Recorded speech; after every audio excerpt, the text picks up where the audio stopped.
हरे कृष्ण प्यारे भक्तों, आपको मेरा प्यार भरा राधे राधे। ओम नमः शिवाय।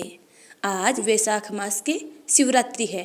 वार सोमवार, दिनांक 6 मई 2024। आज हम सुनपान करेंगे वैशाख मास की शिवरात्रि की व्रत कथा और सोमवार व्रत कथा।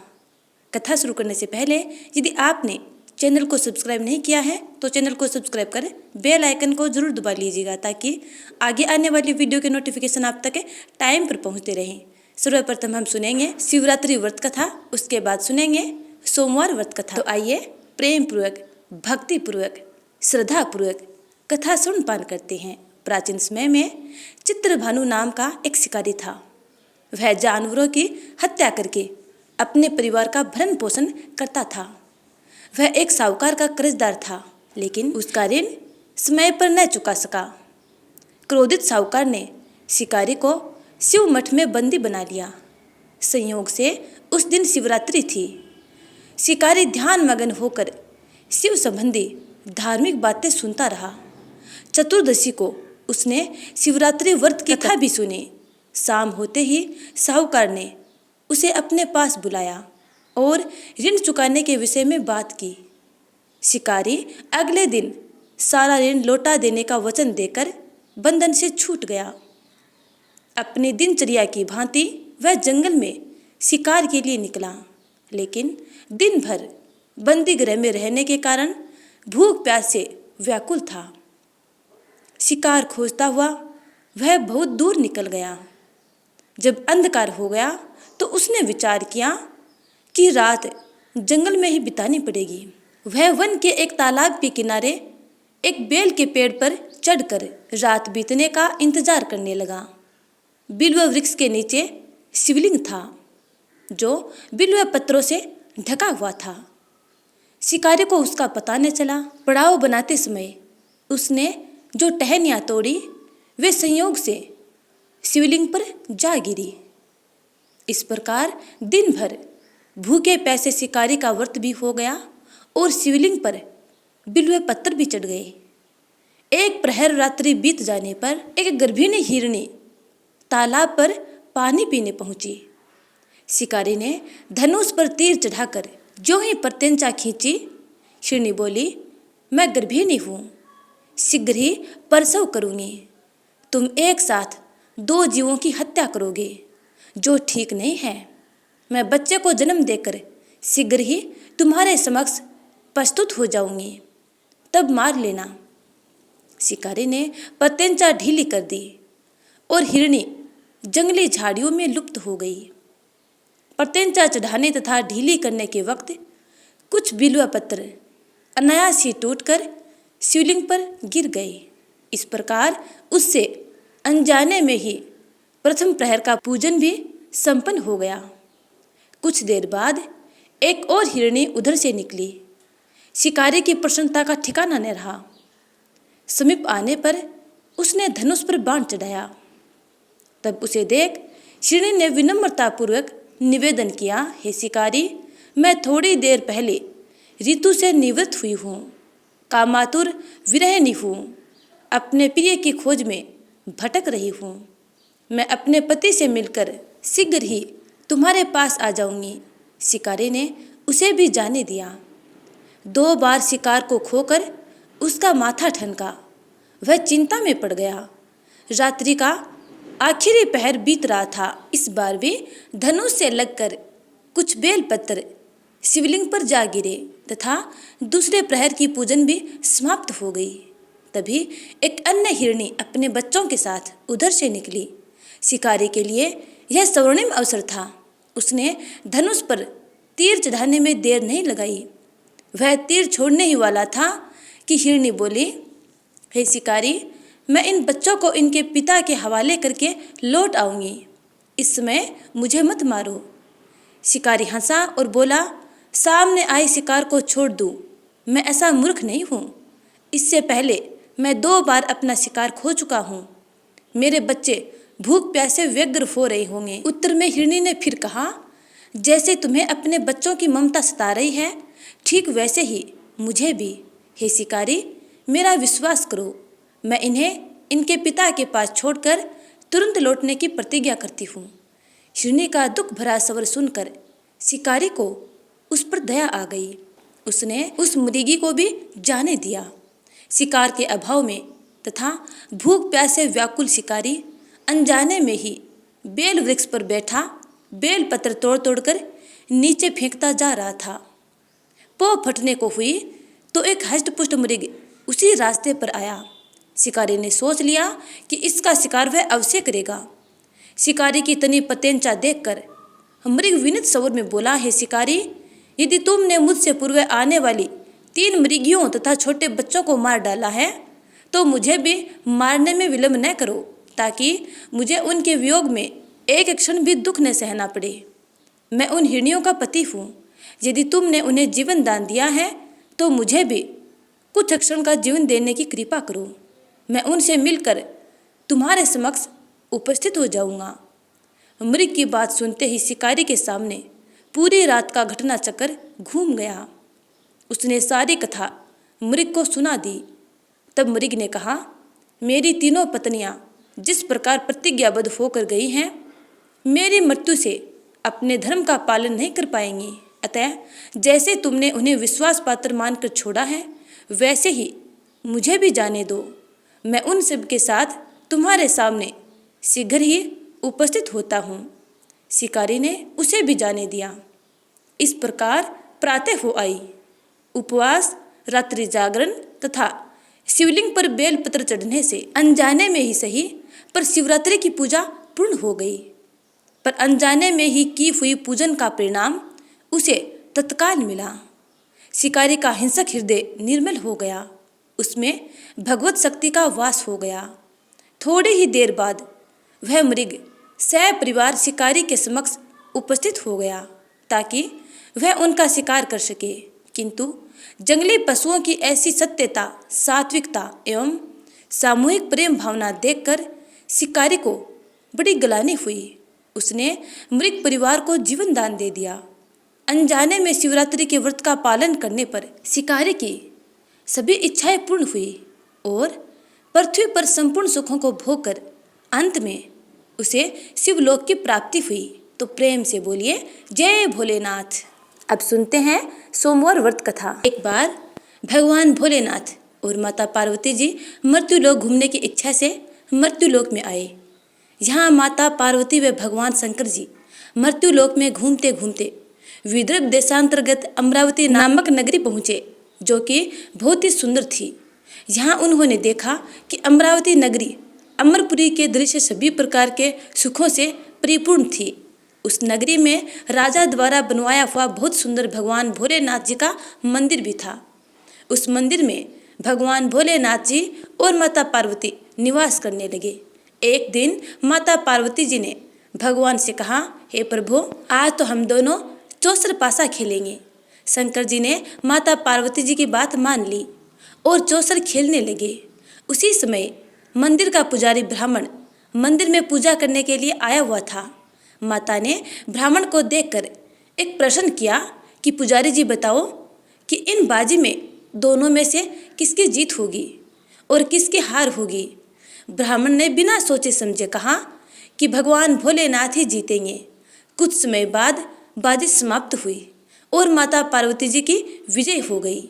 माता पार्वती को ब्राह्मण के झूठ बोलने पर क्रोध आया और कोढ़ी होने का श्राप दे दिया। भगवान शंकर जी के बहुत समझाने के बाद भी माता नहीं मानी और वो दोनों वहाँ से चले गए। कुछ समय बाद उस ब्राह्मण पुजारी को कोढ़ होने लगा और धीरे धीरे उसके सारे शरीर में कोढ़ हो गई। ऐसे में वह बहुत ही परेशान व दुखी रहने लगा। इस तरह कई दिन बीत गए। फिर एक दिन देवलोक की अप्सराएं शिव जी की पूजा करने उसी मंदिर में आई। अप्सराओं ने उस पुजारी के कष्ट को देखकर बड़े दया भाव से उसके रोगी होने का कारण पूछा। तब पुजारी जी ने आप बीती सभी बातें निसंकोच होकर उन अप्सराओं को बता दी। यह सुनकर वो अप्सराएं बोली, हे ब्राह्मण, तुम दुखी मत हो। भगवान भोलेनाथ जी आपके सभी कष्टों को दूर कर देंगे, परंतु तुम्हें श्रेष्ठ 16 सोमवार के व्रत पूरे विधि विधान और भक्ति भाव से पूरे 16 व्रत करने होंगे और 17वें सोमवार के दिन पाव सेर पवित्र गेहूं के आटे की बाटी बनाएं। उसके बाद घी और गुड़ मिलाकर चूरमा बनाकर भगवान भोलेनाथ जी को प्रसाद चढ़ाना और बाकी के प्रसाद को मंदिर में उपस्थित भक्तों को बांट देना। ऐसे करने से आपकी सभी मनोकामनाएं पूरी होंगी। ऐसा कहकर अप्सराएं देवलोक चली गई।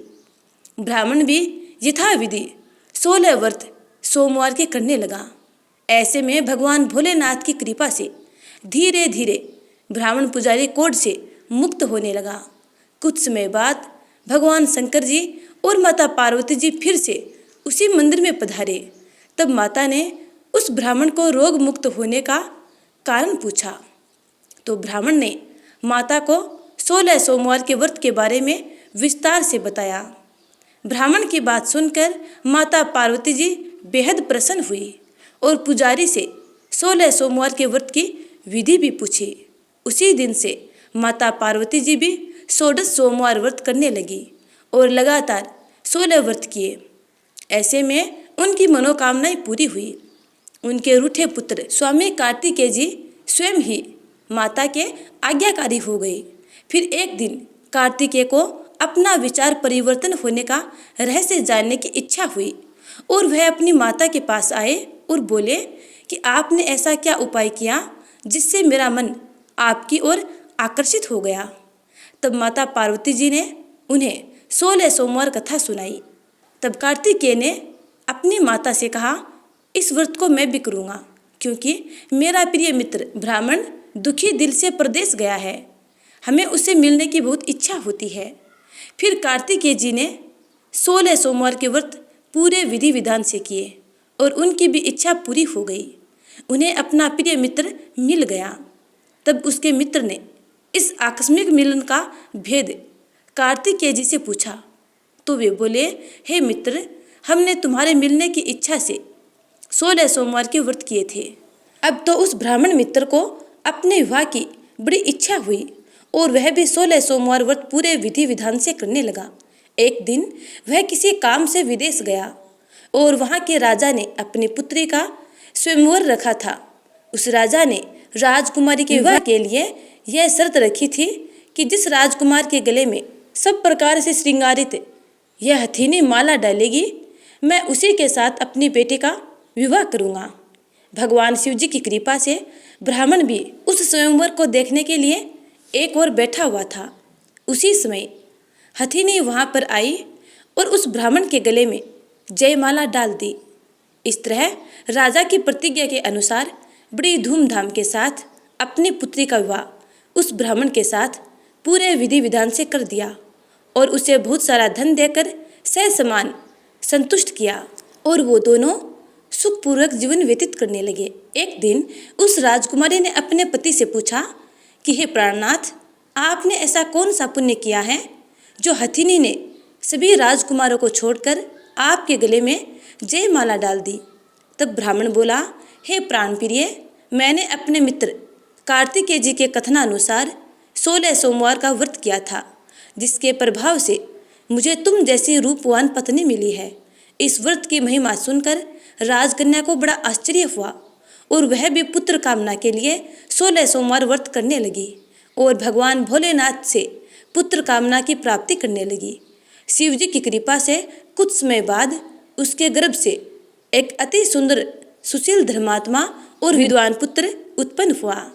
वह ब्राह्मण और उसकी पत्नी दोनों उस पुत्र को पाकर बहुत ही प्रसन्न हुए और उसका लालन पालन भली प्रकार से करने लगे। जब वह लड़का बड़ा हुआ और समझदार हुआ तो एक दिन अपनी माता से प्रश्न किया कि माता, आपने ऐसा कौन सा पुण्य किया जो आपको मेरे जैसा पुत्र प्राप्त हुआ। पुत्र की बात सुनकर उस राजकुमारी ने अपने द्वारा किए गए 16 सोमवार व्रत की कथा और पूरे नियमों के बारे में उसे बताया। उस लड़के ने इस व्रत को सब तरह से मनोरथ पूर्ण करने वाला सुनकर उसके मन में राज्याधिकार पाने की इच्छा हुई। उस लड़के ने उसी दिन भगवान शिव जी को प्रसन्न करने के लिए 16 सोमवार के व्रत पूरे नियमों से करने लगा। एक दिन दूसरे देश के राजा के दूत ने आकर उसको उनकी राजकुमारी के लिए चुना और उसे अपने साथ ले आए और राजा ने अपनी राजकुमारी का विवाह उसके साथ कर दिया। धीरे धीरे राजा वृद्ध हो गया और उसके लिए राजकाज संभालना मुश्किल हो गया। उसने अपने दामाद का राज्य तिलक कर दिया और वहाँ का राजा घोषित कर दिया। इस तरह ब्राह्मण पुत्र राजा बनकर भी यह व्रत करता रहा।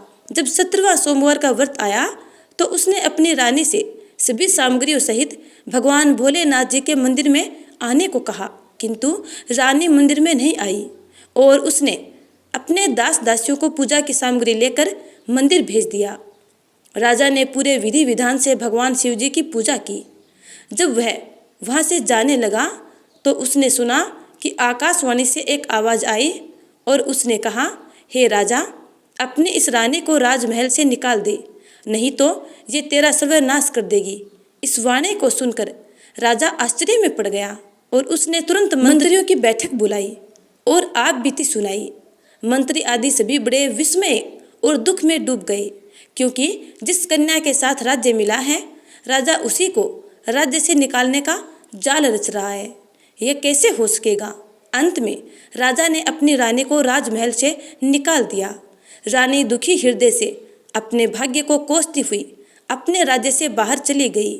बिना चप्पलों के और फटे वस्त्र पहने भूखी प्यासी धीरे धीरे चलकर एक नगर में जा पहुंची। उस नगर में एक बुढ़िया रोज सूत काट कर बेचने जाती थी। रानी की करुण दशा देख बुढ़िया बोली, तू मेरे साथ चल, मेरे सूत बिकवा दे, मैं वृद्ध हूँ, भाव नहीं जानती। यह सुनकर रानी बुढ़िया के सिर से सूत की गठरी उतार कर अपने सिर पर रख ली। अचानक से आंधी आई और बुढ़िया के सभी सूत हवा में उड़ गए।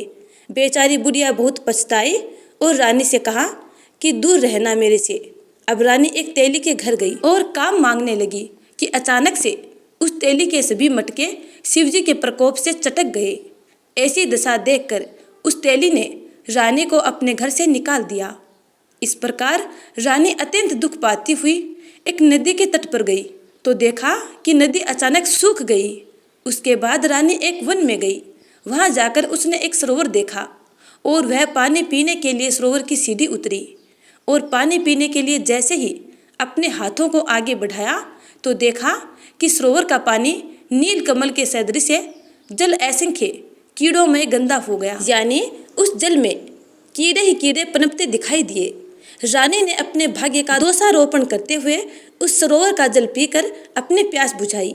आराम करने के लिए एक पेड़ की शीतल छाया में विश्राम करने के लिए लेटी तो देखा उस पेड़ की सभी पत्तियां झड़ गई। ऐसे में रानी जिस पेड़ के नीचे जाती उसी पेड़ की पत्तियां अपने आप झड़ जाती।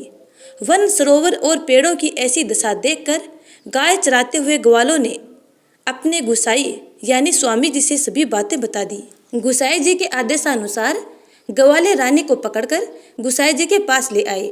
रानी की मुख कांति और शरीर शोभा देखकर गुसाई जी जान गए कि यह कोई विधि की गति की मारी कुलीन अबला है। ऐसा सोचकर गुसाई जी ने रानी से कहा कि हे पुत्री, मैं तुमको पुत्री समान रखूंगा, तुम मेरे आश्रम में ही रहो और मैं तुम्हें किसी प्रकार का कष्ट नहीं होने दूंगा। गुसाई जी से ऐसे वचन सुनकर रानी को थोड़ी धीरज मिली और वह आश्रम में ही निवास करने लगी। आश्रम में रानी खाना बनाती तो उसके खाने में कीड़े पड़ जाते और जब वह पानी भरने जाती तो उसमें भी कीड़े कीड़े हो जाते। अब तो गुसाई जी भी बड़े दुखी हो गए और रानी से बोले कि बेटी, तेरे पर कौन से देवता का कोप है जिससे तेरी ऐसी दशा है। गुसाई जी की बात सुनकर रानी ने अपने पति के साथ भगवान शिव जी की पूजा नहीं करने की पूरी कथा सुनाई। रानी की बात सुनकर गुसाई जी ने उसे इस कोप से मुक्त होने के लिए 16 सोमवार व्रत की कथा पूरे विधि विधान से करने को कहा। गुसाई जी की बात सुनकर वह प्रत्येक सोमवार का व्रत पूरे नियमों से करने लगी। जब रानी के पूरे 16 सोमवार के व्रत हो गए और जब उसने 17वें सोमवार का व्रत किया और रोज की तरह भगवान भोलेनाथ जी की पूजा कर रही थी तो भगवान शिव जी के प्रभाव से राजा के मन में अपनी रानी का विचार उत्पन्न हुआ और सोचा कि मेरी रानी को गए हुए बहुत समय बीत गया है, न जाने कहाँ कहाँ भटकती होगी, मुझे उसे ढूंढना चाहिए। राजा ने यह सोचकर अपनी रानी की तलाश में चारों दिशाओं में अपने सैनिकों को भेजा। सैनिक अपनी रानी को ढूंढते हुए गुसाई जी के आश्रम में आ पहुंचे। सैनिक अपनी रानी को वहां पाकर पुजारी जी से अपनी रानी को साथ भेजने के लिए कहा, किंतु गुसाई जी ने मना कर दिया और सैनिक चुपचाप लौट गए। राजा को सभी बातें बताई। तब राजा स्वयं रानी को लेने गुसाई जी के आश्रम पर आए और पुजारी जी से प्रार्थना करते हुए बोले, महाराज, जो देवी आपके आश्रम में रहती हैं वो मेरी पत्नी है। शिवजी के कोप से मैंने इसका त्याग कर दिया था। अब इस पर से भगवान शिवजी का कोप शांत हो गया है, इसलिए मैं इसे लेने के लिए आया हूँ। आपकी आज्ञा हो तो मैं इसे ले जा सकता हूँ। गुसाई जी ने राजा के वचनों को सत्य समझकर रानी को राजा के साथ जाने की आज्ञा दे दी। गुसाई जी की आज्ञा पाकर रानी अपने पति के साथ अपने राज्य के लिए चल दी। रानी के आने की खबर पाकर राज्य के निवासी अनेक प्रकार के बाजे बजाने लगे। नगर के दरवाजे पर तोरण बंधन वारों से विविध विधि से नगर को सजाया। नगर में घर घर में मंगल गान होने लगे। पंडितों ने विविध वेद मंत्रों का उच्चारण करके अपनी रानी का स्वागत किया। इस प्रकार रानी ने अपनी राजधानी में पुनः प्रवेश किया। राजा ने अपनी रानी के आने की खुशी में ब्राह्मणों को अनेक प्रकार के दान आदि देकर संतुष्ट किया। याचकों को धन धान्य दिया और पूरी नगरी में जगह जगह सदा व्रत खुलवाए, जहाँ भूखों और गरीबों को खाने को मिला। इस प्रकार राजा रानी भगवान भोलेनाथ जी की कृपा से सभी प्रकार के सुख भोगते हुए और 16 सोमवार व्रत की कथा करते रहे। अंत में अनेक प्रकार के सुख भोगते हुए शिवपुरी को प्राप्त हुए। इसी कारण कहते हैं कि जो भी मनुष्य भगवान भोलेनाथ जी की भक्ति मन वचन कर्म द्वारा 16 सोमवार के व्रत पूरे विधि विधान से करेगा, वह इस मृत्यु लोक से समस्त सुख को भोग कर अंत में भगवान के चरणों में शिवपुरी को प्राप्त होगा। और इस व्रत के करने से सभी मंगल कामनाएं पूरी होती हैं। अब सुनते हैं दूसरी कथा। किसी नगर में एक धनी व्यापारी रहता था। दूर दूर तक उसका व्यापार फैला हुआ था। नगर के सभी लोग उस व्यापारी का सम्मान किया करते थे। इतना सब कुछ संपन्न होने के बाद भी वह व्यापारी बहुत दुखी था, क्योंकि उसका कोई पुत्र नहीं था, जिस कारण अपने मृत्यु के पश्चात व्यापार के उत्तराधिकारी की चिंता उसे हमेशा सताती रहती थी। पुत्र प्राप्ति की इच्छा से व्यापारी प्रत्येक सोमवार भगवान शिव की व्रत पूजा किया करता था और शाम के समय शिव मंदिर में जाकर शिव जी के सामने घी का दीपक जलाया करता था। उसकी भक्ति देखकर माँ पार्वती प्रसन्न हो गई और भगवान शिव से उस व्यापारी की मनोकामना पूर्ण करने का निवेदन किया। भगवान शिव बोले, इस संसार में सबको उसके कर्म के अनुसार फल की प्राप्ति होती है। जो व्यक्ति जैसा कर्म करता है उन्हें वैसा ही फल प्राप्त होता है। शिवजी द्वारा समझाने के बावजूद माँ पार्वती नहीं मानी और उस व्यापारी की मनोकामना पूर्ण करने हेतु वे शिवजी से बार बार अनुरोध करती रही। अंततः माता के आग्रह को देखकर भगवान भोलेनाथ को उस व्यापारी को पुत्र प्राप्ति का वरदान देना ही पड़ा। वरदान देने के पश्चात भोलेनाथ माँ पार्वती से बोले, आपके आग्रह पर मैंने पुत्र प्राप्ति का वरदान तो दे दिया, परंतु उसका यह पुत्र 16 वर्ष से अधिक समय तक जीवित नहीं रहेगा। उसी रात भगवान शिव उस व्यापारी के सौपन में आए और उसे पुत्र प्राप्ति का वरदान दिया और उसके पुत्र के 16 वर्ष तक जीवित रहने की बात भी बताई। भगवान के वरदान से व्यापारी को खुशी तो हुई, लेकिन पुत्र की अल्पायु की चिंता ने उस खुशी को नष्ट कर दिया। व्यापारी पहले की तरह सोमवार के दिन भगवान शिव का विधिवत व्रत करता रहा। कुछ महीनों के बाद उसके घर एक अति सुंदर बालक ने जन्म लिया और घर में खुशियां भर गई। बहुत धूमधाम से पुत्र जन्म का समारोह मनाया गया, परंतु व्यापारी को पुत्र जन्म की अधिक खुशी नहीं हुई, क्योंकि उसे पुत्र की अल्पायु के रहस्य का पता था। जब पुत्र 12 वर्ष का हुआ तो व्यापारी ने उसे मामा के साथ पढ़ने के लिए वाराणसी भेज दिया। लड़का अपने मामा के साथ शिक्षा प्राप्ति हेतु चल दिया। रास्ते में जहाँ भी मामा भांजे विश्राम हेतु रुकते वहीं यज्ञ करते और ब्राह्मणों को भोजन करवाते। लंबी यात्रा के बाद मामा भांजे एक नगर में पहुँचे। उस दिन नगर के राजा की कन्या का विवाह था, जिस कारण पूरे नगर को सजाया गया था। निश्चित समय पर बारात आ गई, लेकिन वर का पिता अपने बेटे के एक आंख से काने होने के कारण बहुत चिंतित था। उसे भय था कि इस बात का पता चलने पर कहीं राजा विवाह से इनकार न कर दे, इससे उसकी बदनामी भी होगी। जब वर के पिता ने व्यापारी के पुत्र को देखा तो उसके मस्तिष्क में एक विचार आया। उसने सोचा, क्यों न इस लड़के को दूल्हा बनाकर राजकुमारी से विवाह करा दूं। विवाह के बाद इसको धन देकर विदा कर दूंगा और राजकुमारी को अपने नगर ले जाऊंगा। वर के पिता ने लड़के के मामा से इस संबंध में बात की। मामा ने धन मिलने के लालच में वर के पिता की बात स्वीकार कर ली। लड़के को दूल्हे के वस्त्र पहनाकर राजकुमारी के साथ विवाह कर दिया गया। शादी के बाद जब लड़का राजकुमारी के साथ लौट रहा था तो वह सच छिपा न सका और उसने राजकुमारी की ओढ़नी पर लिख दिया, राजकुमारी, तुम्हारा विवाह मेरे साथ हुआ था। मैं तो वाराणसी पढ़ने के लिए जा रहा हूँ और अब तुम्हें जिस नव युवक की पत्नी बनना पड़ेगा वह एक आंख से काना है। जब राजकुमारी ने अपनी ओढ़नी पर लिखा हुआ पढ़ा तो उसने काने लड़के के साथ जाने से इनकार कर दिया। राजा को जब ये सब बातें पता लगी तो उसने राजकुमारी को महल में ही रख लिया। उधर लड़का अपने मामा के साथ वाराणसी पहुंच गया और गुरुकुल में पढ़ना शुरू कर दिया।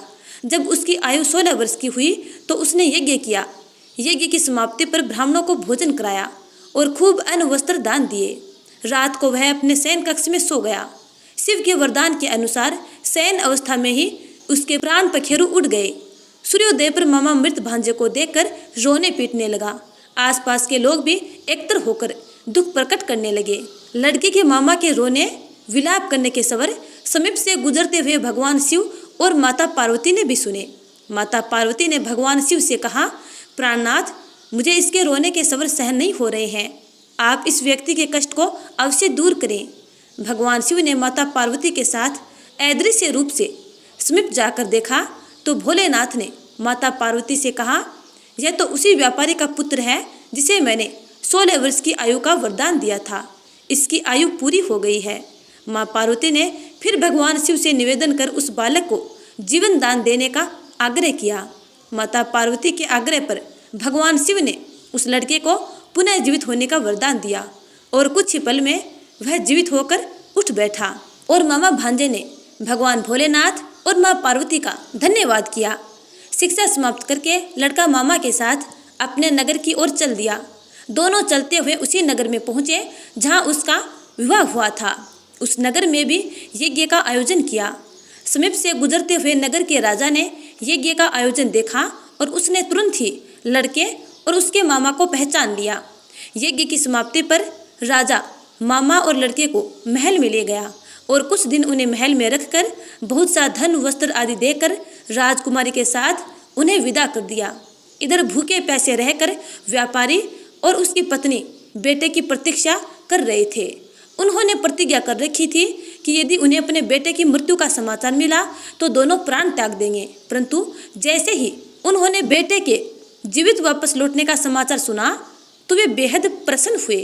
उनकी खुशी का ठिकाना न रहा और वे दोनों मित्रों के साथ अपने पुत्र के स्वागत के लिए नगर के द्वार पर पहुंचे। अपने बेटे के विवाह का समाचार सुनकर पुत्र वधू राजकुमारी को देखकर उनकी खुशी का ठिकाना न रहा। उसी रात भगवान शिव ने व्यापारी के स्वप्न में आकर कहा, हे श्रेष्ठी, मैंने तेरे सोमवार के व्रत करने और व्रत कथा सुनने से प्रसन्न होकर तेरे पुत्र को लंबी आयु प्रदान की है। पुत्र की लंबी आयु जानकर व्यापारी बेहद प्रसन्न हुआ।